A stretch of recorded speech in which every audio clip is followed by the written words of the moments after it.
We're the Vinyl Verdict. I'm Jacob. I'm Michael. And today we're talking about the final Badfinger release of, I don't know, it gets complicated from here, but this is Say No More, the final release of at least the reunion era with Tom and Joey together, and really the last big release of new material with the name Badfinger ever on it. This was released on January 17th, 1981.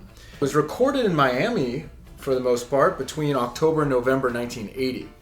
So there was a little bit of a gap there again, about a year after Airwaves was released, and then they went back in the studio with a different label. This is with Radio Records rather than Electra Asylum, and they recorded 10 tracks, and this is much more rock oriented than Airwaves.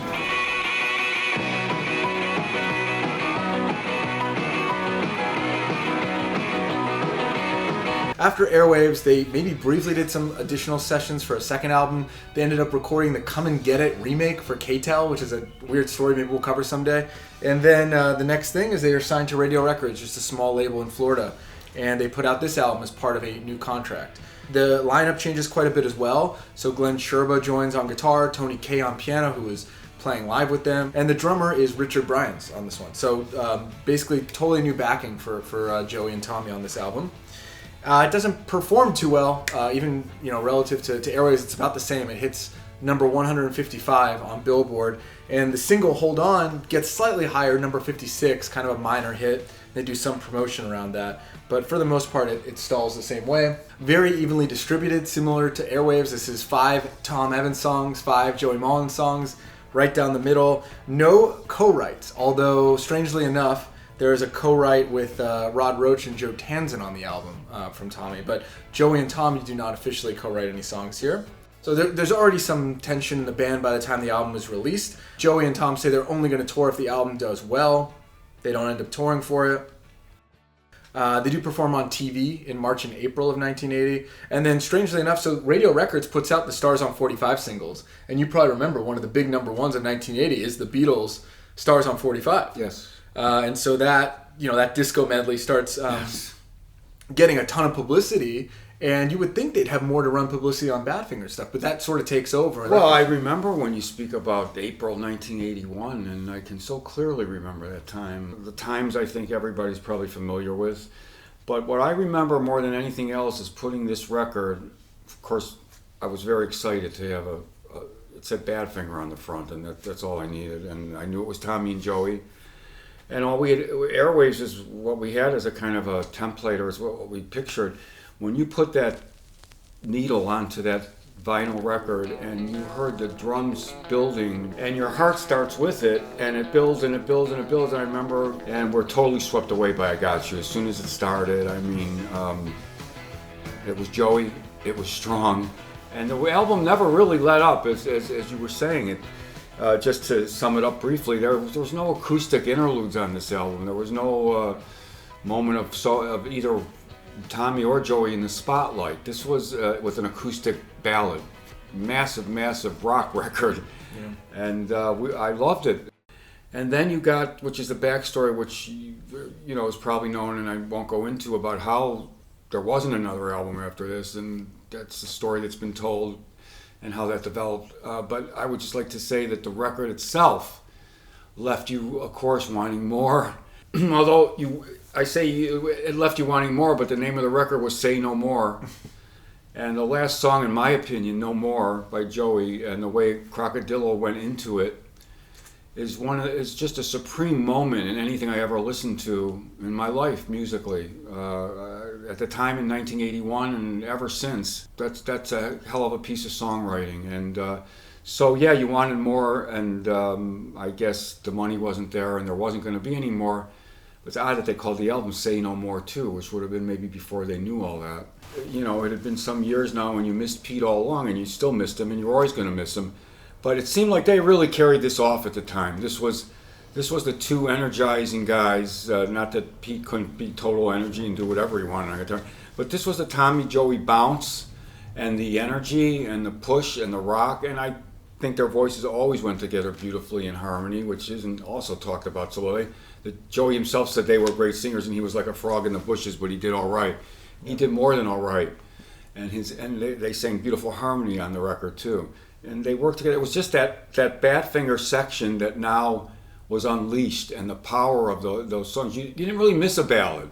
You didn't really miss "Lost Inside Your Love," as great a song as that was. You didn't. It was like all of a sudden they're just unleashed, and it's bass and it's Joey's guitar and it's everybody's pushing behind them. And yeah, I think it's also more reflective of actually like the way they perform live. Badfinger always had a big dissonance between live material and the way they sounded on albums. They played every song on this album live, not together ever, because we'll get to that, but in their separate iterations of Badfinger, they independently, actually, at some point, at least one performance, played every single track on this album live, and they sounded pretty similar, which shows, again, it was recorded by a smaller label, but they're not stretching themselves to do arrangements and stuff that they can't recreate. So I think that's actually one of the most notable things about this album. That is very true, and it may have to do with the writing and the like I have, just that they were on their own, and it almost seemed to be some of the beating heart of Badfinger was on this record, a part of it. So it kicks off, like you said, with that drum roll, and we're into Rockabilly, I Got You, Joey Mullen's song that became such a staple in his live career that whole time. So fast, I didn't compare it, but it's about, fast. I don't know, it's like 180 BPM. That's got to be as fast as any other Badfinger song. It probably is the fastest. Yeah. The solo is Rockabilly. It's just a hypnotic riff going on the entire song. It doesn't let up. Even in the choruses, it gets quieter, but he's doing it on every note. It's aggressive, but it's clean at all times. Like, it has a lot of high end, but it's a clean sound. And it's actually the first time Joey Mullen ever kicked off a Badfinger record, and it's the last one, and he does it very powerfully. Wow. The piano in this, which again is Tony Kaye, gives it a very unique sound, right? For a rock song, I think it kind of subverts the normal Badfinger edge and gives it a little bit more of that like boogie thing. The solo, the guitar solo is just incredible. I mean, I can't picture anything except whenever I hear the Merv Griffin appearance where Joey Mullen's doing like the duck walk, the Chuck Berry duck walk. It's the perfect Chuck Berry solo.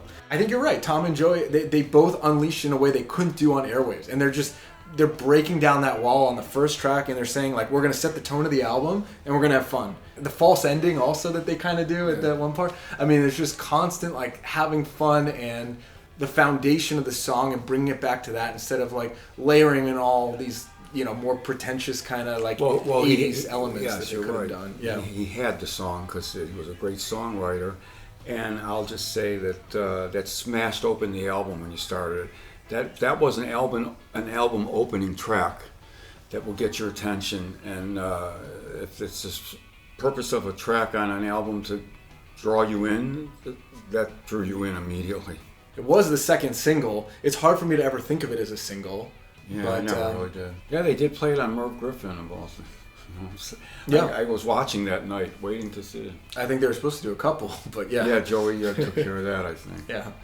As we move along, we come to Tom Evans' first appearance on the album after the Crashing Joey opener, and also just a faster Tom song, Come On. Well, some say it was similar to what was the Joe Walsh Rocky Mountain, and some of the it was original to me, and yeah, it was faster, and Tommy, just to hear his voice just cutting loose like it did, which was a lesson to me always in singing. I just listened to the guy in awe. So Come On continues the spirit of the album, I think. As soon as it starts, I mean, it's just a dun dun dun dun dun dun dun, and you're off on something different, but very strong Badfinger stuff for that Tommy Joey access was producing. So yeah, I loved it. I loved Come On too.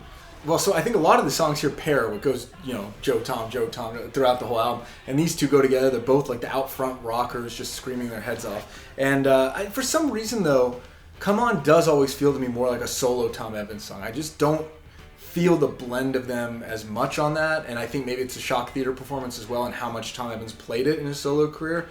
I forget even that it's from Say No More sometimes. Yeah, I guess so.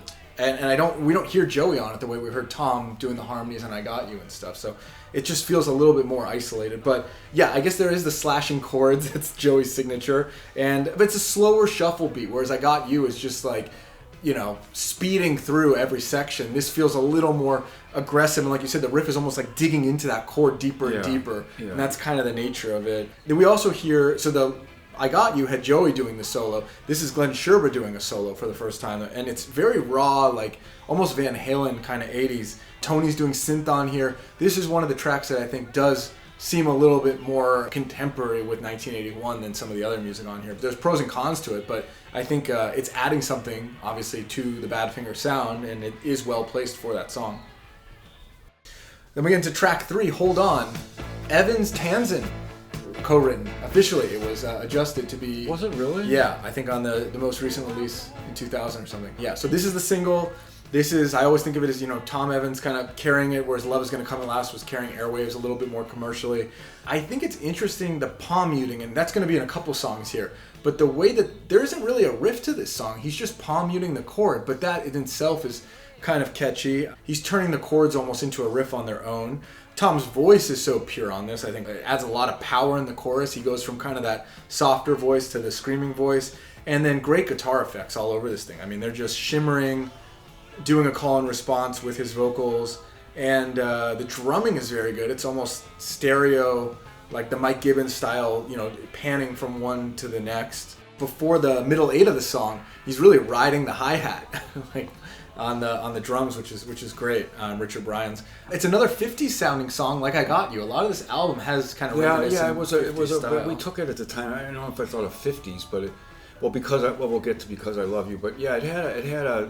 This is rock. Between the demo of Tom's Hold On, which you heard in later years, and the Hold On released on the album, put in a word for Joey Molland too, who puts in a striking. I love the guitar work that was added to it. The riff that follows Tom's vocals through da da da da da da da da da da, and he's doing some Badfinger work in the background if you listen to it on the guitar, and going up to the high octave and stuff that really just I always loved. Yeah, and there's the harmony, which Tom struggled with. Joey just went in and did it on a take or two, which does add a ton to it. So we get to track 4, Because I Love You. Again, kind of Joey's response to more of the love song ballad version of 50 stuff. And more slashing chords. I think Joey does some cool transitions here.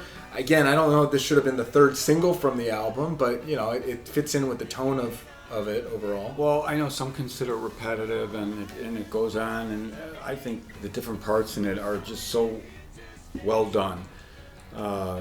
In addition to the main part of the song, he just has a couple breaks in it that are just done one time, and I wouldn't change a minute, just stuff that, and when to hear that on the demo where there are no words to that, and then see that he added it in after all that we've been through, and so I just thought this is a real songwriter. Kind of thought of those 50s type chords. I mean, that would have been it in its basic form, but he's got other things added into it. And Because I Love You was just a great, almost an homage to the rock that he loved, and then creating something new with it in a way, which he was a specialist at.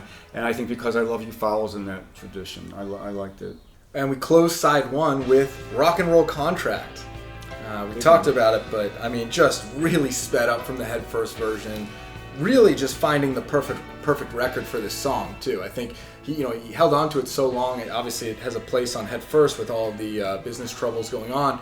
But wow, does it fit in on an album of just rockers like this? They find a way to make it even heavier and angrier than it was 6 years before this, and I do prefer it over the Head First version. I think it's more punk. It's much uglier, whereas the Head First one, they're still trying to create, there's a lot of melody in the guitar parts and in the way it's sung. It just, I don't know, it has the best Tom scream ever, I think, on this, although maybe the second to last song on the album we'll have a debate about that. And then I think the solo is basically, rather than, I think Pete had played, a little bit more in the middle, and the ending was kind of just a fade out. He's playing some note. This feels like they're saving all the guitar work for the end of the song, and then Glenn Sherber just goes nuts with like pinch harmonics and all of this kind of like aggressive playing. There's nothing melodic. You cannot sing that or play it on any other instrument. I mean, it's just all over the place. Yeah. Joey's quote says, "It's so fast, it's recorded in E. This isn't the right speed." So Joey maybe was alluding that it was sped up, that they played in a different key and it was sped up a little bit. I don't know about that. And then he says both Joey and Glenn played lead on it. according to Joey. So I don't know, but the lead work's very impressive. And again, I like that this is the Helter Skelter song of Badfinger, and I think they leaned into it more here than they did on Head First. I would agree with you. Of course, I heard this first, to be fair. So, and this matched the rocking tone we've been talking about on this whole album, and then some. And you didn't have to be, the most knowledgeable person in the world, but just be a Badfinger fan at the time, and you kind of got a general idea what Tommy was talking about. And the emotion in the song is one thing. It's tremendously emotional. Just knocked the heck out of the first side of the album. I mean, just left you kind of like a little breathless. So we flipped the album over, and we get Joey Mullen's song kicking off the second side as well, which is Passin Time. The first side kicked off with pretty aggressive. It closed with pretty aggressive songs too. This is a very calculated. The riffs in stereo really play off each other and are pretty important to have both. The Passin Time it reminded me in the chords, because it bounces at you right away when you start the second side. It was reminiscent of Dr. Robert a little bit. It had that similar, but then, as always, it's a completely original song, and it goes other places. And when it goes into the minor with the lead and everything, it's a powerful lead. It turns into quite a little interlude there. And I agree with you. It was also a strong opener. Put it up there with any of the other ones. It was strong. These are two back-to-back Joey songs, because then track 7 we get 3-Time Loser. Yeah, similar to Hold On again. So there's a couple songs palm muting. The riff is basically just palm muting some of the chords, and then he kind of does it in another. He does an offbeat version of that, and that is a great combination. Those two guitars together, kind of palm muting. It's basically like proto pop punk. I mean, that's a lot of what Fall Out Boy and a lot of bands did in the early 2000s. I just think it works really well together. It's I like that he's kind of self-deprecating a little. I mean, he's calling himself a loser. Beck's going to do that, 20 years later or something. I mean, that is, but it's kind of tongue-in-cheek, but it's, there's some sincerity in it. The solo's super weird here. He has like the guitar, has some flanger kind of picking, and then there's like an alien organ solo on top of it. I mean, really playing with some unconventional arrangements here. The demo version, he's playing, it sounds like a theremin or something on the solo, so he's really using some experimental stuff. What are the 3 labels? So 3-Time Loser, we always thought it was 3 labels, so it's Apple, Warner, and Elektra? Must be. But then 1-Time User is Apple, one of them was... Yeah, whatever. I mean, yeah, I guess so. So. That would be one interpretation. Typical and great Joey Mullen way of writing a song, and I just thought every time it went into that... and sometimes you want to light the fuse, and he does the Beatle kind of I Feel Fine little bit, and he does it, and it's amazing. It is original somehow, and it just moved me so much. The music was, I thought, he was really making good use of that effect, and I think it's all throughout the song, and it just gave it a Beatlesque quality to me a little bit, and is it ska or the bouncing thing of it, the bump bump bump bump bump, bump like that was a different kind of thing than you ever heard on a Joey song right there, different rhythm, and basically just the thing that struck me at the time, which I've always loved, is the originality and the way it does go up to that almost I Feel Fine type inversion at the end of every verse, And those drum fills. The drum fills are fantastic, yeah. and you might find a yard or two, and it just holds that riff. Yeah. And this is why I love the guy. I mean, among many reasons, but. Yeah, that's great songwriting. It is very mystical. Like, he kind of does dabble into it, and he does that a lot in his solo career. He does those more mystical things. But for Airwaves, Natural Gas, he's doing straight rock songs. So this is a slight departure from that, and probably foreshadowing where he's headed in his solo career with some of that more like kind of mystical, sounding stuff. Track 8, Too Hung Up on You, Tom Evans. Closest thing that we have to a ballad on the album, probably. Yes, It's still pretty arranged, but without this slight break, it's nonstop rock. This is not a rock song necessarily. It's very uncertain. I know we talked about in the single review, Tom was a little bit hesitant, but you can almost hear it in the music that like it doesn't even get started. It takes like a couple seconds to come together to launch the song. You can feel a lot of Tom's vulnerability, I think, throughout the whole thing. Yeah. And it's very introspective, even the choruses and everything. It's about asking questions of, am I living a lie, and all. It's there's a lot of uncertainty, I think. That's the whole sentiment of the song, and the music captures that as well. Then it's got the perfect Spanish guitar solo throughout the middle of it, and it's like Love Is Gonna Come at Last with that arpeggio at the end and everything. It's kind of the perfect part for the pseudo ballad on the album. So definitely, I think this and Three Time Loser are a really nice pocket where, again, they're mirroring each other. They're not the same songs by any means, but they just complement each other really well in that same kind of tonality, and then they're going to end on a more rocking tonality. But yeah. That Tommy song always lingered in my mind as well. The energy of the middle part as it goes into the solo, which is magnificent, is strong. And I know, or I was told that he had some doubts about the song, and was given confidence by a friend and continued, and just it is like a little interlude in the sense of it's strong with the same production, but as you say, probably the closest to a ballad that you could get on there. All right, so we end the album with two songs that we haven't discussed because they haven't been on any singles. The ending of these two songs, this makes the album for me. I've heard Joey and Tom write rock songs on other albums. They carried that a lot on Badfinger albums. But here, they're writing their first medley together, basically. This is a medley. I think of it as like Wish You Were Here, and there's an Evans-Mullen medley at the end of Say No More. The origin of this particular song is very strange. It started as a jingle. Tom Evans and Rod Roach were writing jingles for, different commercials, and this was for a wine bottling company or something, right? Crocadillo, yes, and then they extended so. it into a full song. Just such chaotic energy to make that into a full rock song. And Tom just sounds completely mad on it. I think there's just madness. It's not even unrestrained, but he's almost like leaning into that, where he took some potion or some medicine he wasn't supposed to. A little similar to Come On, the guitar riff. It's bouncing kind of between those same notes, a little bit sped up. Yeah, yeah. It's a little bit similar, so you can see Tom's got that style. It works, Yeah. But I love that. Yeah, there's moments of melody. I love the anyway around. Yeah, the chorus. They go into there's brief moments of melody. I love that. And who does the other voice? It's Joey? It doesn't sound totally like Joey. It's just there's masking on his voice and stuff. But round and round. Yeah, it's Joey. But it's very melodic, and then he goes off into just screaming in outer space, basically, and spacey reverb and stuff. And then a final lyrics, I think you almost hear him completely cracking up about, "I'm not losing mine." He's basically yelling at himself that he's not losing his mind. And then there's just clear madness where he starts screaming, right? Slide down every note in the scale. It's like 4 or 5 different notes, and come down each note, and then just double tracked into like an echo chamber. Like the screaming at the end as it fades out, you hear all of his little like oohs and he's just making all these crazy noises, but a lot of them are just the reverb and everything. No, it's never been anything like that. And then you get the rock and roll contract, the Glenn Sherba kind of, really wild Van Halen solo come in, and almost the guitar taking the exact same tact of just this madness, not following any real scale or melody or anything. And then we get the little Hoover thing again. So there's some inside joke with Joey. They both say Hoover in these songs. From Chuck Berry, maybe go little Hoover. Yeah, they're both saying Hoover, and these are the only two. Yeah.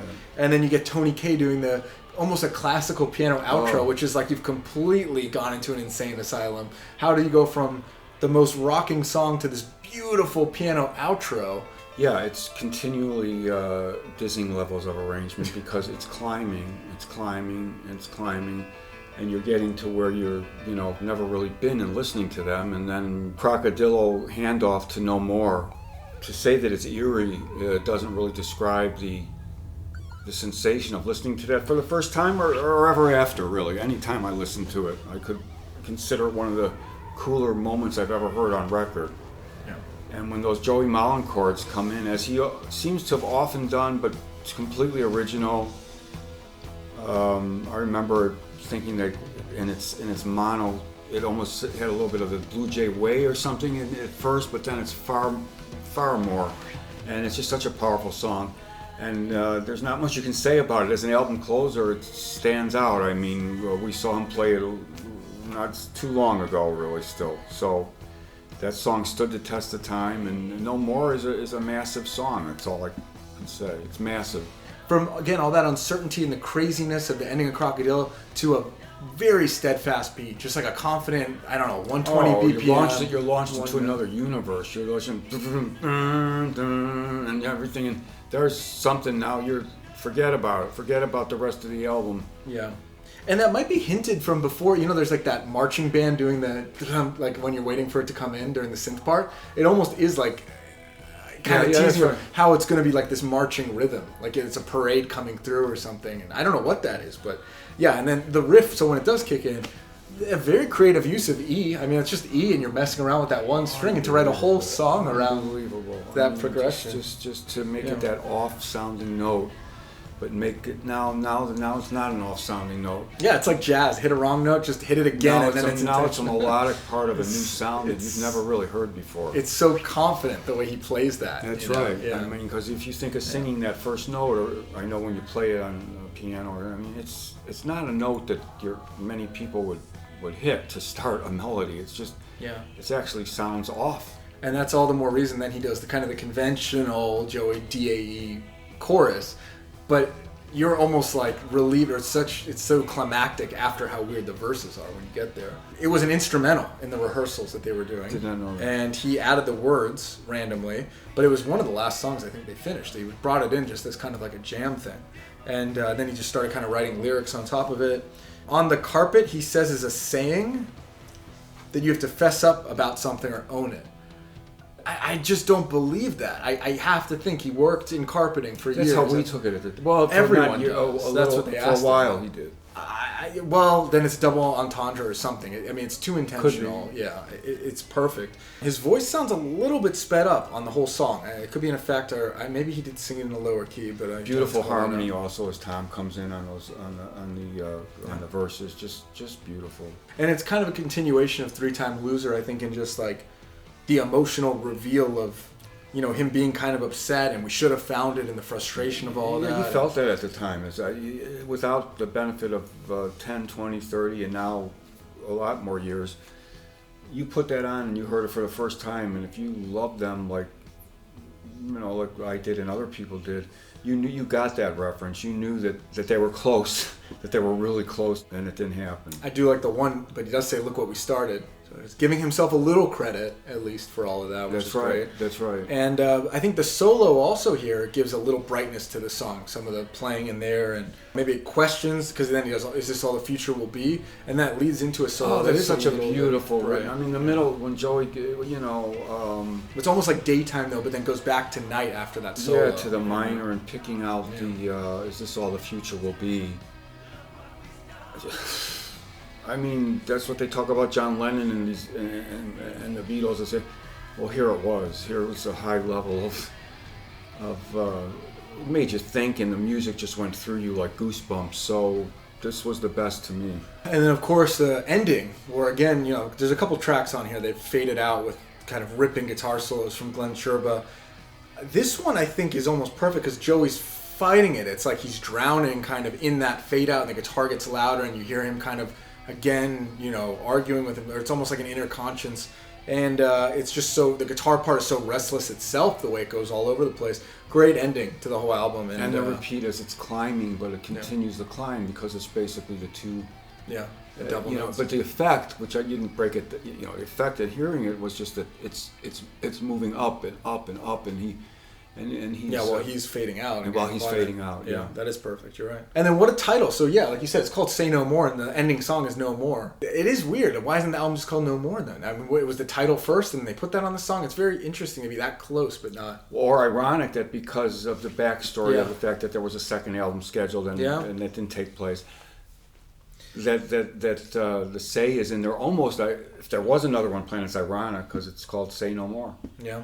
Yeah. And cover art is very weird, the Peter Max thing. I mean, I know people love it. Famous artists, don't know how they got him, but what does it mean? Did he have did he hear a song? What is it based on? I heard a conjecture that maybe Tommy. Yeah, people say that. I don't see it. I don't see it. No. And what does it mean then? Why is he wearing a scarf in the sun? That's not what Miami looks like. I put it to maybe something where they were out in the elements, and the elements were cold.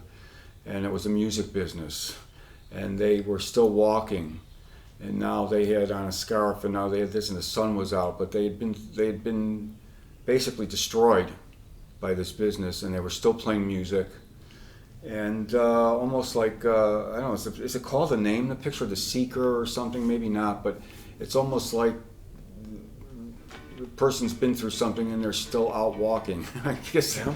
All right, so this comes out again in January. March, April, there's already a little tension about royalties and touring. They appear on Merv Griffin May 11th, 1981, and they split. Joey and Tommy basically creative differences or whatever until they have the money. As of May 1981, they never really worked together again. They each began touring themselves by late 1981. Not entirely clear when that started. Well, I saw Joey in, I believe, August of 81, playing Because I Love You once, and Three-Time Loser, and things I was never going to hear again. Played songs from this album. And that's my awareness, and others obviously in the audience. Where's Tommy? Where's Tommy? Being ignorant people, just don't know what happened. And now, of course, years later, we know the whole story, but we didn't then. But it is remarkable to me when I see that footage. You know, this, and I guess it's just Merv Griffin, and there's like one or two other performances. Solid Gold, they did Hold On. Solid Gold in that CNN performance. Yes. They look so different than the Airwaves era. I mean, Joey's got the bowl cut thing, but just in the sound, the whole feeling of it, it does feel like less of a push than Airwaves. It's like they were already just kind of this smaller local band, more modern era. Whereas Airwaves felt like more of a through line to the original Badfinger, and I love that's a great point. That's a great point, and I think I felt these things, but never really articulated it or made sense of it. But I would agree that the Airwaves is maybe the end of the '70s era, kind of. It already has disco on it and Sympathy, and disco was everywhere. And then in '81 was the last hurrah. This was unbelievable when we heard this album. I mean, it was rock. It was no playing to any particular. This was the Badfinger guys doing what they do. It was exciting, of course, and then that was it. As far as you started off saying, as far as seeing Badfinger's name on a new album. It's only a year and a half later, and I feel like a lot of the stuff on Airwaves, people would argue. I don't know. This is never a realistic game to play, but people love the theories of a lot of those Airwave songs you probably could picture on original Badfinger albums, maybe produced in a different way, but like the songwriting of them is consistent. I can't imagine a lot of these songs being on any kind of original Badfinger. It's just the music and everything has already progressed to the point that some of them feel more like throwbacks and things like that. And these were great songs. I mean, Hold On, and then Joey had No More. I don't know if I could picture Badfinger maybe with No More or something, but you just don't. You're right, because this was another era. This was a new era. I mean, there were other things at play. I mean, you couldn't believe that a couple months after the pure agony of the John Lennon tragedy and having this go through that, a couple months later, here's Tommy and Joey. Yeah. And it was such a thrill to put that on and almost pull you out of the kind of the Lennon depression of those months, and just all of a sudden that was the timing of that too, that it was 1981. You know, they were kind of always out of time and space in a way. It wasn't like it was the dawn of a new power pop era or whatever they call it now, because we never called it that. It was Badfinger, and they were great. And here was Tommy and Joey with an album really to begin the 1980s. Yeah. And unbeknownst to us, it was the last time we were going to hear them together. So yeah, I mean, compared to Wish You Were Here, like No More is a great way to end this album. But the album as a whole, I know a lot of people put it at the bottom of the list of Badfinger-related albums. It doesn't have this sense of finality to me of Badfinger stuff. I don't think it does. I think the reunion era, it's like a separate canon. The Airwaves Say No More stuff, but it doesn't really put any punctuation on Badfinger's career the way a last album, according to a discography, usually does. So, as history is showing, the Badfinger era had its time, and I feel blessed to have lived through that, and lucky to have heard this too. But the era was over. Yeah. It would have been cool for Joey and Tommy to record another album or two together. I think we'd love that, but I can't imagine them forever working together under the name Badfinger. I mean, I think it, in hindsight, of course, that's all we know, but it seems like it was an outlier. There couldn't be more Badfinger albums in this reunion era than the original band. it seemed like it was only going to be at most one more album or something. That's all. That's what we do know. That Yeah. was what was planned, and as it happened, this is it. So. Yeah. But that's Say No More. Let us know what you think. That's the end of the official Badfinger discography. So I hope you enjoyed the series, and hopefully we'll come up with something else to do now.